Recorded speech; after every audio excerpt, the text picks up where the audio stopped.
Most people over 60 worry about the big diseases, heart attack, stroke, cancer, Alzheimer's. But what if I told you there is a silent condition that is a root cause of many of them, and its first warning signs are things you probably feel every single day and simply dismiss as just getting older? I'm talking about that heavy aching feeling in your legs at night, the annoying tingling or numbness in your feet, the painful cramps that wake you from a deep sleep, or your constantly cold hands. These are not small separate problems. They are warning signs of a system-wide breakdown in your body's most critical function, your blood circulation. When your circulation fails, it means your brain is being starved of oxygen, increasing your risk of dementia and stroke. It means your heart is being strained to the breaking point. It means toxins are building up in your body, creating pain and disease. Poor circulation is the silent process that sets the stage for almost every major health catastrophe after age 60. But the good news is you can fight back. And today we are going to show you exactly how. To guide us, we are honored to have Dr. Shigaki Hinohara with us. Doctor, thank you for being here.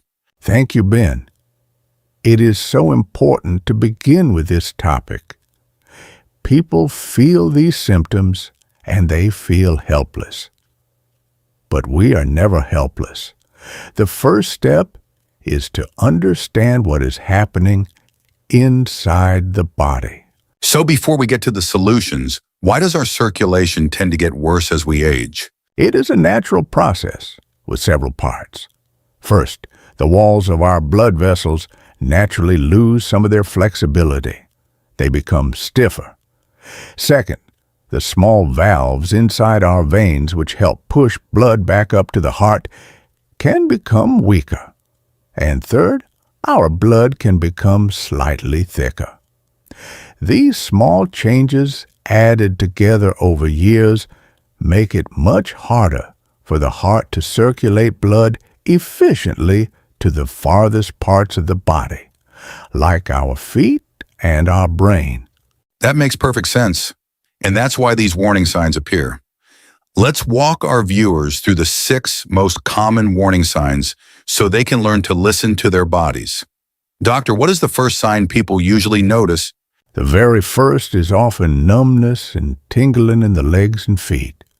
It is that pins and needles feeling, or a feeling that your foot has fallen asleep, even when you have not been sitting in a strange position. And that feeling is a direct signal from your nerves that they are not getting enough oxygen and nutrients from your blood. The delivery service is running late, and the nerves are the first to complain.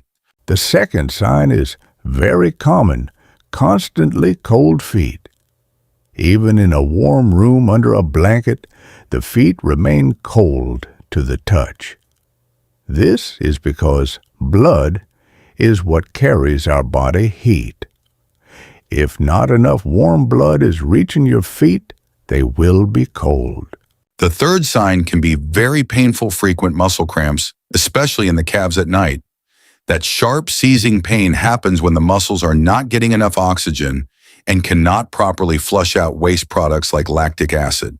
The fourth and fifth signs are ones you can see changes in skin color, such as the skin on your legs becoming pale or even slightly blue, and the appearance of varicose veins, which are a sign that the valves in the veins are failing. And the sixth and final sign is one that can disrupt sleep terribly: restless leg syndrome. That irresistible urge to move your legs when you are trying to rest can often be a symptom of poor circulation, triggering uncomfortable nerve sensations. If you've ever experienced any of these signs and want to learn the natural solutions, please type the number 1 in the comments below. And be sure to subscribe. It's completely free, and this guide is essential for anyone over 50. Doctor, thank you for clarifying those 6 warning signs. It is so important to know what to look for and to listen to our bodies. Now let's move into the solutions. You have always taught that healing begins from the inside out. So let's talk about the specific vitamins that can help nourish our blood vessels and improve that vital blood circulation. Let us begin with the vitamin that everyone knows, but perhaps for a reason they do not expect. The first is vitamin C. Most people think of vitamin C for fighting colds, but it is one of the most important vitamins for the actual strength and flexibility of your blood vessels. That is absolutely correct, and the science behind it is simple but profound. Your blood vessels are not just rigid pipes. They are living tissues made primarily of a strong, flexible protein called collagen. Vitamin C acts as an essential helper molecule that your body absolutely must have to produce and repair this collagen.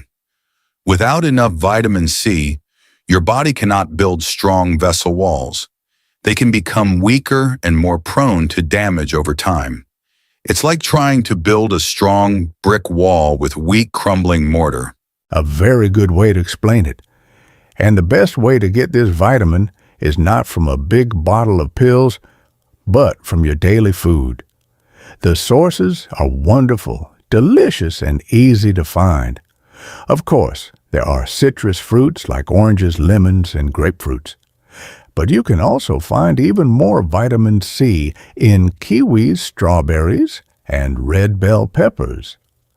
Dark leafy vegetables like spinach and kale are also excellent sources.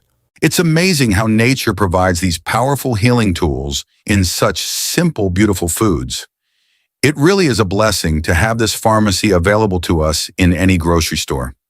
Now, doctors say vitamin C helps to build the vessel walls. What is the next foundational vitamin we need for healthy circulation?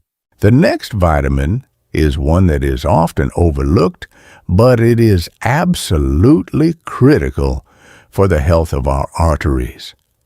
It is vitamin K.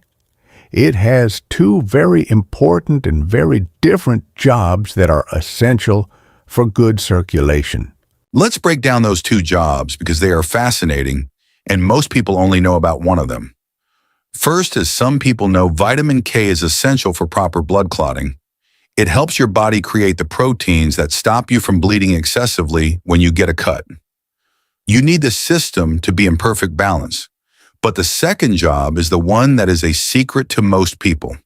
Vitamin K acts like a traffic cop for calcium in your body. It has the crucial job of directing calcium into your bones, where it is needed to keep them strong and keeping calcium out of your arteries. Without enough vitamin K, that calcium can be deposited in the walls of your arteries, making them hard and stiff. This condition is called arteriosclerosis, or hardening of the arteries. So in simple terms, vitamin K helps keep your arteries soft and your bones hard. That is why it is so critically important to eat your green vegetables. The very best sources of vitamin K are dark leafy green vegetables. Spinach, kale, broccoli, collard greens, and Brussels sprouts are all wonderful sources. Eating a large salad with a variety of greens every day is one of the best habits you can have to protect your circulation for a long and healthy life. Okay, so we have vitamin C for building the vessel walls, and vitamin K for keeping them flexible and clear of calcium. Doctor, what are the next essential vitamins in our kitchen pharmacy for good circulation? The next vitamin is one that is very important for the entire cardiovascular system, especially for helping the body maintain a healthy balance of cholesterol. It is vitamin B3, also known as niacin. This nutrient is essential for helping our small blood vessels, the tiny capillaries, to function properly and open up to allow for good blood flow. It is found in many good foods that people should be eating regularly, such as chicken, turkey, fish, like salmon and tuna, and also in nuts and legumes. And this is a vitamin where we must be very clear and responsible with our viewers, doctor. As we have warned in a previous video about hidden stroke risks, high-dose niacin supplements can be dangerous for some seniors. They can cause uncomfortable skin flushing and more seriously sharp swings in blood pressure. The key message here, and we must repeat this, is to get your niacin from a balanced diet of the wonderful, healthy foods you just mentioned. Any form of niacin supplementation, especially in high doses, must only be done under the direct supervision and recommendation of your doctor who understands your full health picture. That is a very wise and important clarification. Thank you, Ben. We are talking about gentle nourishment from food, not forcing the body with high doses from pills. This is the foundation of safe, natural health. Thank you for that important warning. Now, Doctor, the source material for this video mentioned one vitamin that you consider a star player or a true miracle for circulation. What is it, and why is it so special? Yes, I call it the star because it is such a powerful protector of our cells. I am talking about vitamin E. Vitamin E is one of the body's most powerful antioxidants.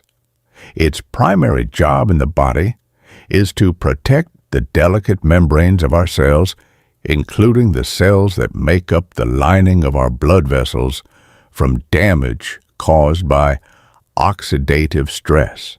I think of a patient, Maria, a 75-year-old woman who suffered terribly from constantly cold feet and a persistent, annoying tingling sensation in her toes. She told me she had to wear thick wool socks to bed even in the middle of summer. We reviewed her diet, and we found it was very low in healthy fats and natural vitamin E. We did not start with a supplement.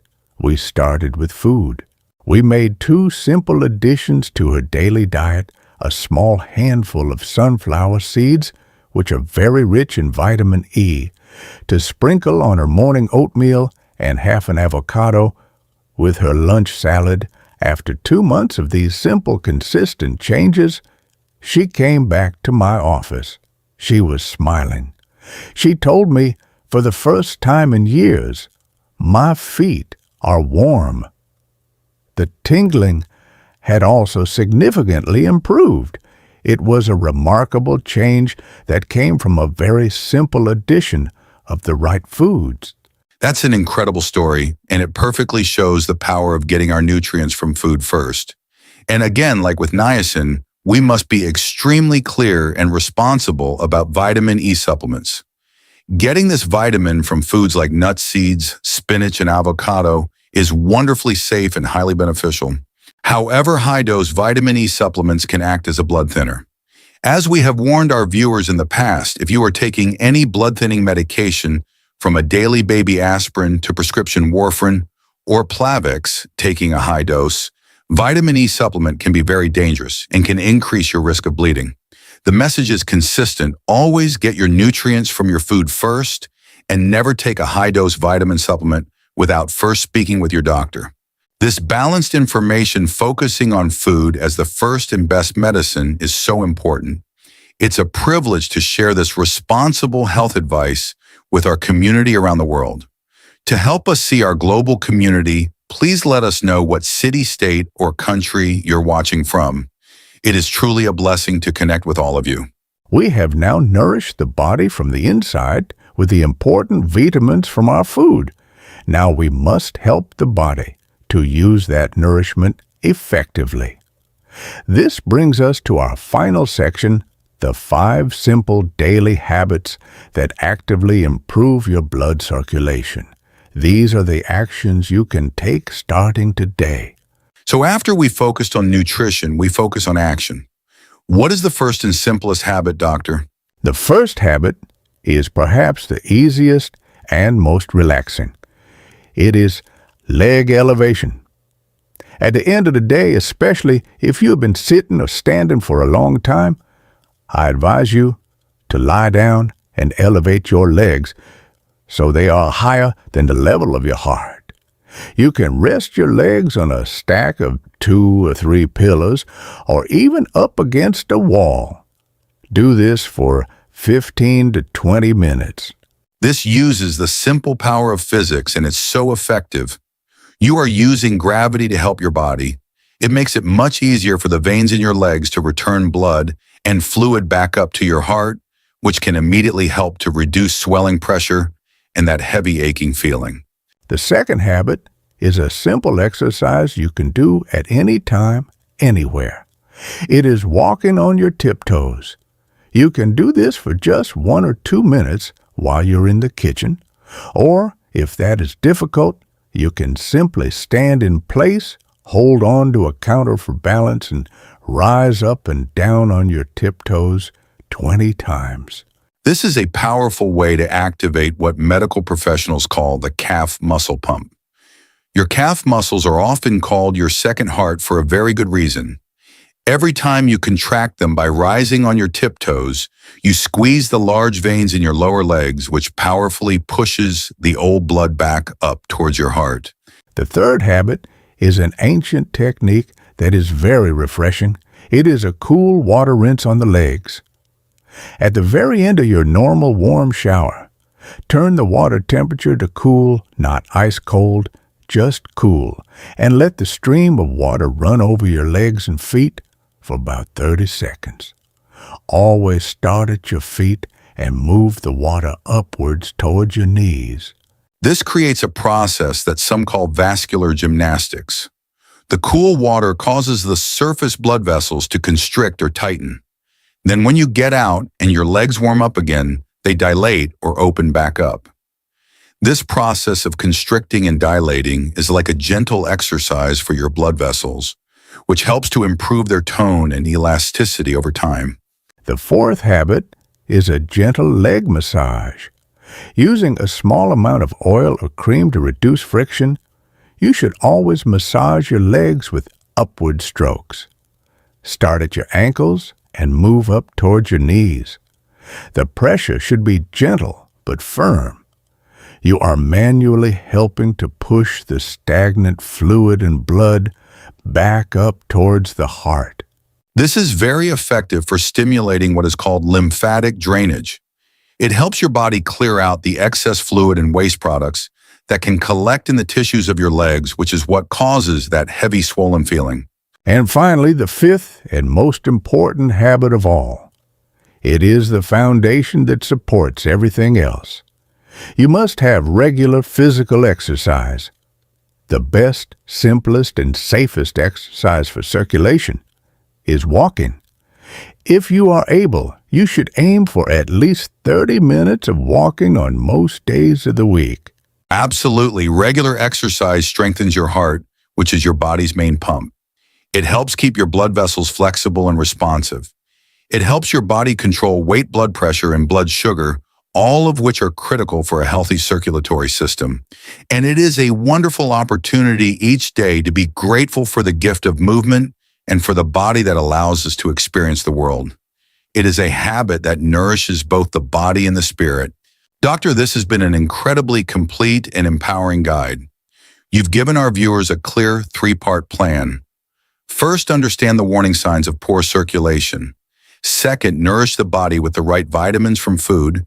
And third, take action with simple daily habits. This is a perfect blueprint for better senior health. Here at Healthier Daily, we believe in providing this kind of practical, holistic advice that you can actually use. By combining these strategies, you are taking a powerful, proactive approach to your health. This isn't just about your legs. Good circulation is vital for your heart and your brain, which is the cornerstone of overall senior health. We hope this guide has shown you that you have so much control. That's our main goal with every video we make here on Healthier Daily. It's about giving you the tools you need to take charge of your senior health. I want to leave you with this one final thought. Your body is always working to heal and to support you. Our job is not to force it with extreme measures, but to give it simple, consistent support. A few good foods, a few minutes of gentle movement each day, a little bit of attention. This is the true path to feeling better. Do not be discouraged. Start with just one small thing today, and you are already on your way. That is the perfect message to end on, Doctor. Start with one small thing. It's a wonderful, gentle approach and a reminder to be grateful for our body's amazing capacity to heal when we give it the care it needs. And of course, the wisest first step is always to discuss your personal health with your own doctor, especially if you have a serious circulatory condition or are taking multiple medications. Please remember that our conversation today is for educational purposes. It is not a substitute for the direct personal advice of your own physician. If you found this guide helpful, please give this video a like to help others find it, and be sure to share it with a friend or family member who might be experiencing these symptoms. If you haven't already, please subscribe to our channel. It is completely free and it ensures you will not miss our next practical health guide. And for our community discussion today, we would love to know, of the 5 simple habits we discussed, which one are you most willing to try this week? Please share your first step in the comments below. Your commitment could be the inspiration someone else needs. Thank you for being with us. Be well.